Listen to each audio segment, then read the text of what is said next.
Welcome back to One Piece Anime Review. This is episode number 42. This one reviewing the 828th episode of the One Piece anime and the 898th chapter for the One Piece manga. Let's first start with the newest episode of the One Piece anime. And this one's called The Deadly Pact. Luffy and Bege, Allied Forces. Bege's Allied Forces. This chapter pretty much adapts pages 14 to 19 of chapter 858 and pages 2 through 9 of chapter 859. I kind of expected this to happen for this particular, like finish up chapter 58 and start like about halfway through this particular chapter. So my guess is for the next week's episode is that they're going to adapt the remaining like 10 pages per se. Let me look it up and see how long the next chapter is. Now, for the most part, it sticks to pretty much what I remember from the manga. For the most part, I mean, Caesar Clown does make a physical appearance, and this is actually the first of two times Luffy recognizes somebody because of a poor disguise. Yeah, Caesar's only disguise is that he just trims up his hair and he takes off his gas coat, gas robe that he's been wearing since Punk Hazard. And of course, in the episode, there's a reference to Trafalgar Law. That was nice. First time I could think of, they've actually referenced this guy the entire arc. And as far as I know, they don't mention him again after this. But this basically is a big meeting. And I'm kind of like, now, they're sitting around this, like, kind of like this. I've seen this type of couch before because my uncle used to have a couch like this where it's kind of like rounded about. Yeah, he used to have this couch at his house. He lives in Macedon, New York, and he had couches like this, except it was black, not white. It was a big, long couch that kind of wrapped around. It's kind of like this one, this particular thing looked like it was kind of like that as well, where it looks like it was a giant, let's say, cane in a way. It's kind of like two couches wrapped around in one. Yeah, it's this big, huge couch and a table in the middle, and Luffy's eating snacks, something he did not do in the manga. And they do show how, in the episode, Bege recruits Caesar Clown. Now, this is the first time in quite a while Caesar Clown showed up. I mean, in terms of the anime, it's been a good, like, 30... no one's seen this guy since about part way through this particular season. It's been quite a long time since people have seen Caesar Clown. And I'm glad the fact he's back. So, excuse me. So apparently the way it showed Flashback, apparently after Big Mom dropped him off this lab, he's like, okay, I can't create the drug anymore, so I'm just going to drink beer and just have some chicken. Yeah, I guess that's what it looks like he was having. Looks like he was having some chicken, and then of course Ben just breaks down his door. Somehow it gets his heart. I'm curious though, where the heck they got Caesar Clown's heart, because, well, actually scratch, I do remember how he got it. He kind of took the heart because I believe Sanji had the heart at that point. I think Sanji must have given it to him. That's my theory of how he got the heart, though he does get it back after they crashed the wedding. I do remember that. Though he disappears, never seen him again. And Luffy does want to punch Bege for shooting Peckham's. In the manga, I think he does punch him. Yeah.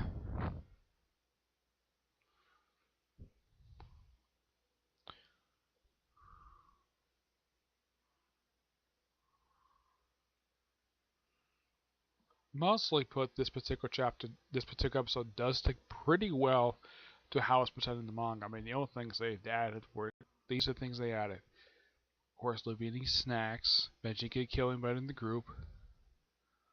Let's see. Consequence of if Sanji is killed. Like the flashback, recruiting scene. Caesar's hair is how it's changing, something they show in the manga. And of course, Luffy punch me blocked. Though it seems so funny though that he keeps him blocking. Though I do remember in the manga he does actually punch him once as retaliation for shooting Peckham's. Not for Peckham's. Yeah, he shoot him.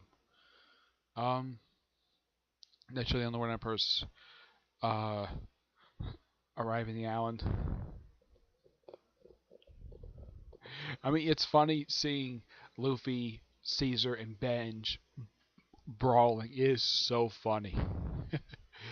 And the fact that Carrot looks so, Carrot doesn't do anything this episode. I think she just like gets shocked a couple times. It's something though, she does not get any lines. She's probably the only Straw Hat member who does not get any lines this whole episode. I mean, Brooke gets a few lines in the episode. So is Chopper and Jinbei, even Sanji. It's surprising Carrot and Pedro don't get any lines. Yeah, but I still think it's so interesting. A guy like Pedro wearing a suit, it looks so good on him, and it is so shocking. Though in the case of Luffy, when I watched the previous episode, when I saw Luffy in the suit in anime form, this is the second time I've seen him wear an actual suit and tie. Though he doesn't wear shoes per se, he still wears his flip flops that he's been wearing since the start of the series. The only other time I've ever seen him wear a suit and tie was in the film Strong World, where that awesome scene where the Straw Hat crew, minus Nami, basically pretty much go in with machine guns and just blast their way through Shiki's crew. It is the awesomest scene I've ever seen in the film. That was the first time I've seen Luffy wear a suit, and of course he wears it here. It's pretty amazing the fact that I think the animators, oh yeah, Luffy is, well, been seen wearing a suit before. Of course, the viewers probably remember it, but the movies most of the time are not really canon with what goes on in the actual series, but give here or there.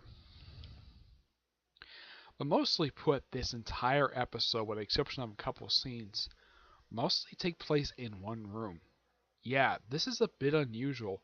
Showing the outside, they do show it a couple times. Mostly whenever it shows outside, it's usually in flashbacks. Yeah, it's usually in flashbacks. But for the most part, this entire episode, the present day stuff, takes place in this one room. Did it leave this room? No, they don't. But it's an overall really interesting episode, and next episode does pretty much put the final nail on this particular story. It seems something though that this story is like cut off halfway through, but mostly put, it just shows its episode just show a lot of flashbacks and set up for stuff later. But it's still a pretty good episode. High praise for that. All right, next up is the newest chapter of the One Piece manga called "We'll Definitely Return." Mm-hmm. Now, this particular chapter starts off with, well, the cover story of, well, about this is about the giant pirates and about Bege going after them. Yeah. So pretty much the chapter starts off pretty much right where the last chapter left off, with the German 66 defending Luffy and Sanji from Big Mom's men, and they're all shocked that they're still alive. They thought they died. Nope. Because even I remember from several chapters back of them setting out a pile of potties. I think that's a reference to that, but I kind of wish that this particular series would have an editorial note. It's like, oh, this happened in this particular chapter. I remember. I don't remember what chapter it was, but it happened. And of course, they're all shocked about Pegn's betrayal. And of course, the chateau was still tipped over after all this time. And then we see an awesome appearance by the German 66 fleet. Like, and Smoothie is like, don't be distracted by the German fleet. The focus is the Straw Hat ship. And then we cut to the Straw Hat ship, where they're just talking for like how they gone through it, and all of a sudden the transponder comes on and says, "Jinbei, can you hear me? Pass straight to the port at full speed. We'll definitely return." And it's Sanji talking to them, because here's kind of the thing. This whole chapter, Luffy is unconscious. Yeah, the weird thing about this show, and this is the only series I've seen it in. Apparently, when anybody sleeps, there's like a giant snot bubble above their nose. all the characters do well. All the male characters do this, which is very bizarre. Which I'm kind of like, okay, I don't really get why in the world this is. Apparently, this is how the characters roll when they're not unconscious. Yeah, it's. I think it's an artistic choice in Oda. So they go to the port, and German 66 are helping out Luffy and Sanji blast their way right through. And of course, Sanji is doing a lot of his famous kicks. And of course, he's following his sensei Burley to everybody, yeah, that Katakuri was defeated by Straw Hat. They're all shocked at this. It's a lie. So they all just try to shoot him, and then they're blocked by the Germans, by Sanji's family. Like his brothers are pretty much blasting away. Like there's like this film called Valkyrie, which is like light fist, and they're just blasting away right through, like punching and kicking. It's amazing, an awesome fight scene. Mm-hmm. And they get through, and they're blocked by Oven, Clifton's brother, and they get to the port, and they actually have various characters like all unconscious, and one group of people are taken out by Sanji's beautiful sister Renji, and then pretty much the chapter ends with Sanji and Luffy meeting up with the Straw Hat crew. It says to the arm, and then I think next chapter is called "To the Arms of the Crew." Yeah, so that's pretty much.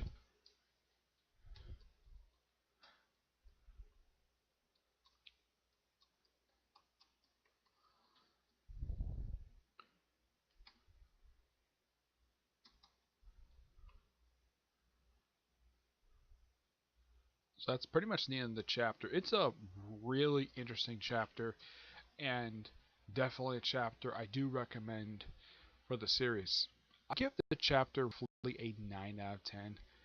Unlike the anime, where it felt like that this particular episode was just set up while showing a lot of flashback, the anime felt like this move instead of moving forward like giant baby steps, this one felt like a tremendous moving forward. And could this arc wrap up soon? I definitely see at this point it'll be definitely chapter 900 at this point. Excuse me. When the next when this arc finally wraps up, because this arc is going on for almost, I'd say, almost 2 years now. Yeah, this is something though that this arc is going on for almost 2 years now, and this arc is only 74 chapters in. Yep, it's only 74 chapters in. So, and I do enjoy the fact that German 66 are finally getting involved. Because here's the thing: after they crashed the wedding, about 30 chapters back, this is only their third appearance since that wedding, since that abrupt wedding. Because their last appearance prior to the last chapter was appearing a brief cameo at the end of one of the chapters. And then they disappeared, and they didn't appear for like over 10 chapters, and now finally a return. Now, as for when chapter 900 is going to come out, now it did not say at the end of this particular chapter that the next week is going that this coming week is going to be in hiatus. No, there's going to be a new chapter coming out this week, and so it'll definitely come out this week. And either one or two things might happen at the end of the next chapter. Either one, they're going to announce that the following week, after this particular week, the series is going on hiatus from week to week. Either that, or two, 900 will come out the following week. It just depends exactly what Oda wants to do, because he's getting really damn close to basically the 900 chapter. He's only 2 chapters away, which is pretty amazing. And this is probably by far the longest manga I've actually caught up to date. The only other manga that comes close to how long, the only manga that's longer than this one is JoJo's Bizarre Adventures. I'm not even caught up with that one yet. But all in all, good chapter. Really good episode for the anime. I actually really enjoyed these past 2 episodes because, well, in the case of, I think it was last episode, it was the whole thing of tease of, well, the scene of Nami and Carrot taking a bath. Yeah, this was teased since November. Yeah, the animators have been teasing us for the past 4 months about that particular episode, and finally, we finally get a chance to see that, and it's a pretty good scene overall. Now, as for why in the world there was not a new episode of the anime last week, because from the rumor I heard, because Toei wants to stretch out Super to the end of the month, so they took a week off. Now, as far as I know, next week is definitely the final episode of the Super, though I have heard the series is a rumor it's coming back yet. It's coming back. And myself, Jeremy, and Edgar, my friend Edgar, are going to do our final thoughts overall on the entire series. My friend Tivia is watching the dub right now, and he's up to Black Goku right now. Jeremy, myself, and Edgar are up to the current arc of the series, so my friend Edgar is actually a little far behind in the series right now. But as One Piece, I'm up to date with the series. I've been watching it since, I think I started watching this past August last year. It took me almost 2 months, but I got it done. The only season that by far took me the longest was season 17. That took me a long time to go through, but I got it done. Alright, so that's it for this particular episode. Stay tuned for tomorrow, where I'm going to do about, well, let's see. I'm expect about 3 videos tomorrow, maybe 4, because tomorrow I'm going to do a review on new chapter for Hunter x Hunter, Tokaguri, those 2 mangas, and another comic corner is planned for tomorrow. This was the only video I can possibly get out today, but I kind of want to get this done because I always put these out on Sunday. Alright, but until I see you in the next video, bye.